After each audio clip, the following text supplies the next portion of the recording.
É de se admirar a força de vontade do Ryan Reynolds, né, pessoal? Depois de 3 filmes de quadrinhos que foram fracassos terríveis de recepção, ele insistiu e finalmente conseguiu fazer dar certo.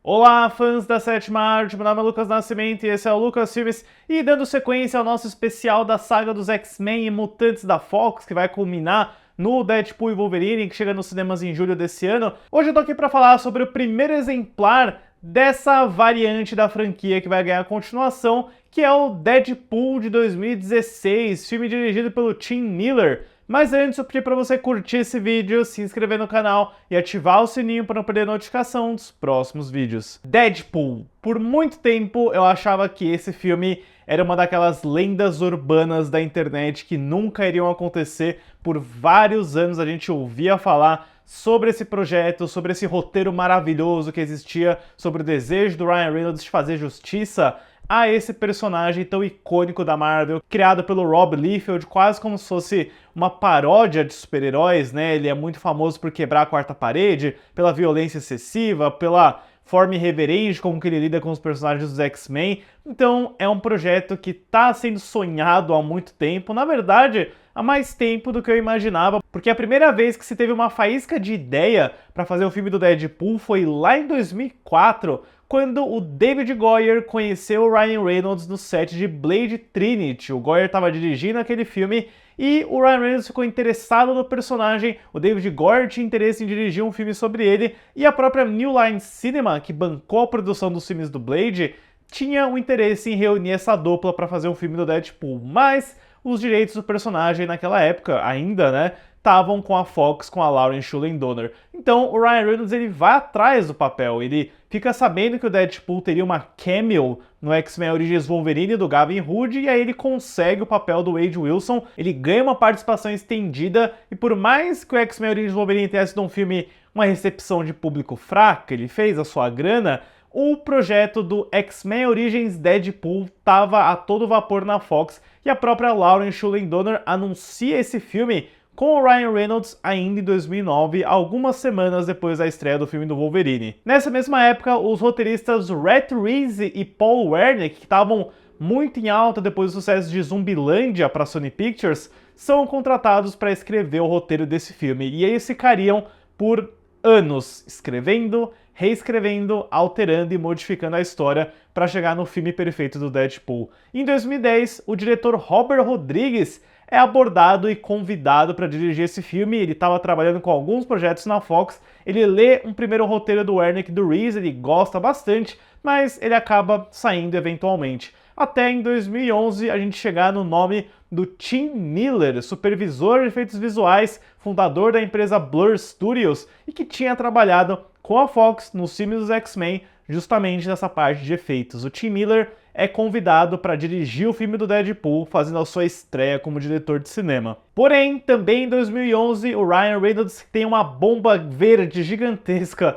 chamada Lanterna Verde na Warner e DC, que é um filme que mancha bastante a imagem de astro de Hollywood dele e que afeta também o desenvolvimento do Deadpool na Fox. Eles já estavam um pouquinho receosos com o fato de ser um super-herói mais adulto, da censura para 18 anos, então esse baque do Lanterna Verde acaba afetando o Deadpool. A Fox dá uma grana para o Tim Miller produzir um teste em CGI, já que o Miller tem esse background com efeitos, de como seria uma das cenas do Deadpool, e ele faz isso em 2012 com o próprio Ryan Reynolds dublando o Deadpool, mas a Fox não gosta do teste, eles não gostam da ideia e eles acabam adiando e empurrando esse projeto lá pra frente. Porém, num fatídico dia em julho de 2014, esse mesmo teste de CGI vaza na internet. Ninguém sabe quem foi, todo mundo acha que foi o Ryan Reynolds, que foi o Tim Miller, todo mundo fica num jogo aí de não fui eu até adoraria que tivesse sido eu, porque quando esse teste vaza na internet, a repercussão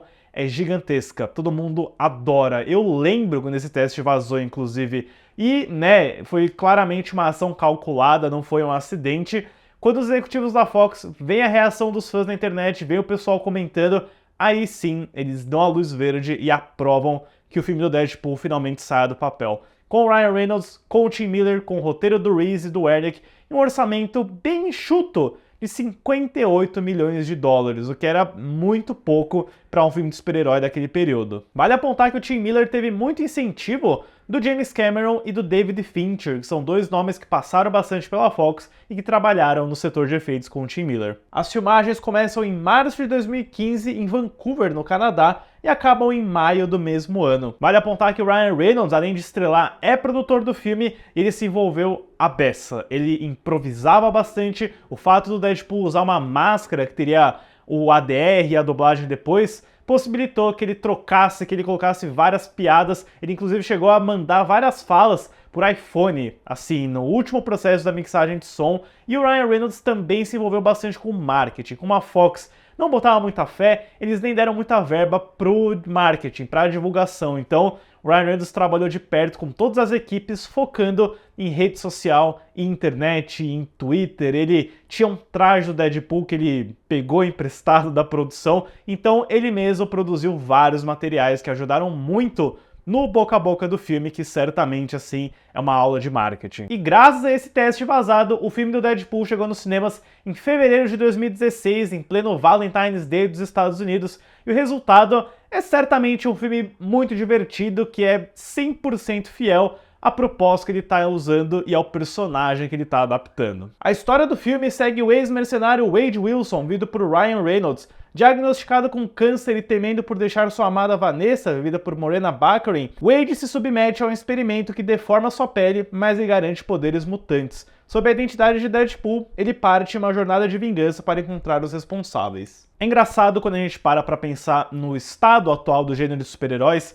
e como ele tá tão fadado à paródia e ao cinismo, né? Eu penso muito na série do The Boys da Amazon Prime, como eles estão sempre pegando a figura do super-herói e desconstruindo até não dar mais. Porém, eu acho que o Deadpool é um ponto importante, sabe? É um filme de quase 10 anos atrás, mas na verdade eu sinto que o primeiro ponto, assim, de desconstrução do super-herói bacana é o Kick-Ass, do Matthew Vaughn. Porém, eu acho que o Deadpool faz uma coisa muito interessante, que é brincar com essa fórmula e brincar especialmente com a metalinguagem. A gente sempre viu o Deadpool conversando com o leitor nos quadrinhos, conversando com o jogador no videogame de 2013 dele, que é muito bacana. Então, essa ideia dele conversar com a câmera, de conversar com o espectador, é algo que desde os primeiros segundos do Deadpool, estão te preparando para uma experiência que é muito divertida, sabe? Os créditos de abertura não colocam o nome de ninguém, eles colocam tipo, esse cara arrogante, esses sim são os verdadeiros heróis, um mala sem alça que se acha demais, é uma brincadeira muito bacana. Você percebe o nível de liberdade que o Reynolds, o Miller e os roteiristas tiveram, porque como não tem aquele investimento gigantesco e tem áreas do filme que você percebe essa falta de investimento,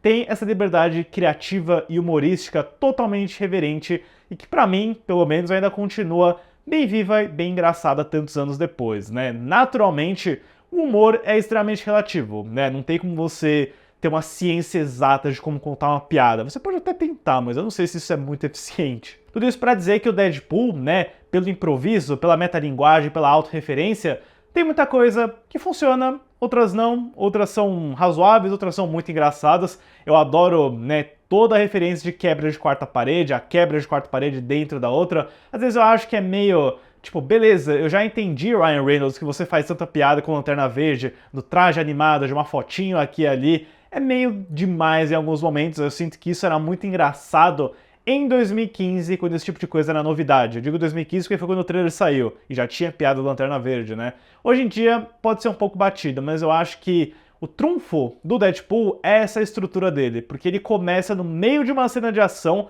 com o Deadpool já estabelecido, de traje indo na sua vingança, e através de flashbacks, de novo, bem autorreferentes, no meio da ação, você vai tendo a história de origem bem complexa do Wade Wilson, em especial da história de amor dele com a Vanessa, né, com a brasileira Morena Baccarin, num ótimo papel. Isso te dá um protagonista bem diferente, é um filme bem mais safado da Marvel do que a maioria dos outros materiais, mas ao mesmo tempo é genuíno, né? Eu acho que o roteiro do Reese e do Wernick constroem muito bem essa relação entre os dois, sabe? Eu sinto que eles constroem tão bem que quando chega no ponto em que o Wade fica com medo de mostrar a face deformada dele pra Vanessa, eu penso, poxa, o filme construiu tão bem a relação desses dois que eu tenho certeza que ela aceitaria, que ficaria tudo numa boa. Mas beleza, eu sei que a história tem que acontecer, eu sei que tem que ter uma motivação de vilão, e no caso aqui a gente tem o Ed Skrein, que não é um dos caras mais carismáticos, na minha opinião, porém, acho que ele serve o seu papel, cumpre o que ele tem que fazer, como o Ajax, esse vilão britânico que não sente dor, ele é quase o Robert Carlyle do 007, O Mundo Não É o Bastante. Inclusive, vendo esse filme, eu percebi como o Ed Skrein é quase como se fosse o Nicolas Hoult meio bombado, né? Como se fosse um raio Jason Stathamizador jogado no Nicolas Hoult, você tem o Ed Skrein. E é interessante como essa estrutura de flashbacks na cena de ação favorecem a falta de investimento, porque o Deadpool tem basicamente uma longa cena de ação que é picotada em vários pedaços para que eles não tenham que produzir mais locações, mais situações, e ao mesmo tempo é inventivo, sabe? O filme não precisa ser grande, não precisa ser tão mirabolante, você tá dentro de uma única sequência que é chamada de sequência das 12 balas, porque é o número de projéteis que o Deadpool tem nas pistolas dele. Então isso é interessante, isso é bacana, acho que isso brinca bem com a fórmula, com a estrutura. Ele é um filme rápido, ágil, mas ao mesmo tempo ele te dá aquele ABC que você precisa ter para se importar com o personagem. Mas eu acho que o grande fator para ligar para o Wade Wilson, para esse personagem,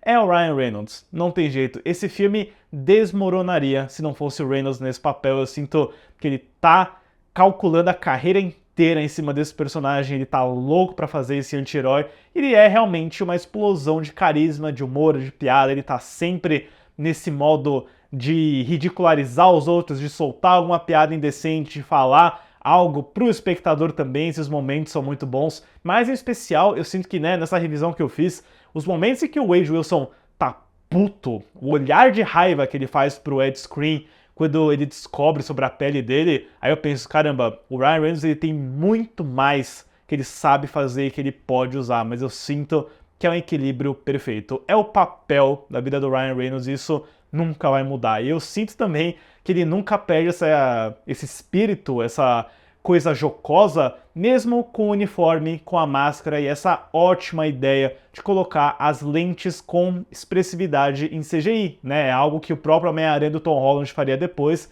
Isso deixa o personagem totalmente tridimensional, carismático e fácil de se identificar. No lado de direção, eu não sinto que o Tim Miller é o cara mais habilidoso e criativo do mundo, eu acho que ele se sai muito melhor com as sequências de CGI que ele faz, como a abertura do Millennium do Fincher, foi ele que fez. Não sou muito fã do que ele faz do Exterminador do Futuro também, mas aqui eu acho que ele é competente. Eu acho que é uma direção que é basicamente toda guiada pelo Ryan Reynolds e pelo roteiro. O Tim Miller é basicamente um executor e não é, sabe, um filme tão atraente no senso estético. Eu sempre achei ele cinza demais, meio chapado, quase como se faltasse aquele investimento, né? Aquele investimento na fotografia, nos cenários, nos sets. Ele é apropriadamente B. Eu acho que ele sabe o que ele tem que fazer, ele tá com um bom comando das cenas de ação, do gore, da mutilação dos membros decepados, tudo isso é muito bem feito dentro da proposta, mas não é o tipo de direção mais brilhante do mundo. Eu até acho, né, pelo que eu me lembro, eu vou rever ainda, o David Leitch fazia um trabalho de direção melhor no Deadpool 2, que viria em 2018. Mas no geral, pessoal, o Deadpool é essa grande sátira, essa desconstrução. Ele tem algumas piadas que às vezes podem só um pouquinho cansativas, repetitivas, meio datados de 2016, vendo agora 2024, mas eu repito, o humor é extremamente relativo, eu acho que depende muito do seu gosto, que te faz rir ou não, mas no fundo eu ainda acho que o Deadpool é uma ótima história de origem de super-herói. Ele é um filme que brinca muito bem com a estrutura, com os diálogos, com a metalinguagem, mas em especial essa performance explosiva, definidora de carreira, que é a do Ryan Reynolds, que literalmente se tornou o Deadpool para sempre. Para Deadpool de 2016, eu dou uma nota 7. E no lado financeiro, esse filme que a Fox não queria fazer, não quis dar dinheiro e que só fez porque vazou um teste online, acabou sendo um sucesso fenomenal, que quando ele estreou nos Estados Unidos em 12 de fevereiro de 2016, ele abriu com 132,43 milhões de dólares, que ajustado para a inflação de hoje, dá cerca de 173,14 milhões. Fazendo um total na bilheteria doméstica de 363,70 milhões, que ajustado para a inflação dá 474,319 milhões, e no mundo inteiro um valor de 782,837 milhões, que ajustado para a inflação dá cerca de 1 bilhão e 22 milhões. Quem diria, hoje Deadpool seria um bilionário, e é também o maior filme de bilheteria do universo dos X-Men da Fox. Quem diria, o pequeno spin-off de 50 milhões fez mais do que o maior filme da nave-mãe, que foi O Dia de Futuro Esquecido há alguns anos antes. Isso é fenomenal, é uma das grandes histórias de sucesso do cinema de quadrinhos de todos os tempos. E quem sabe, talvez o Deadpool vire um bilionário em 2024. Mas enfim, pessoal, deixem nos comentários depois o que vocês acham de Deadpool, se vocês veem graça nesse estilo, nessa abordagem no Ryan Reynolds. E também preparem-se aí, porque o próximo vídeo da maratona é aquele sim, é o X-Men Apocalipse. Eu já estou preparando a minha vasta defesa. Certo, pessoal? Obrigado pela visita e até a próxima sessão.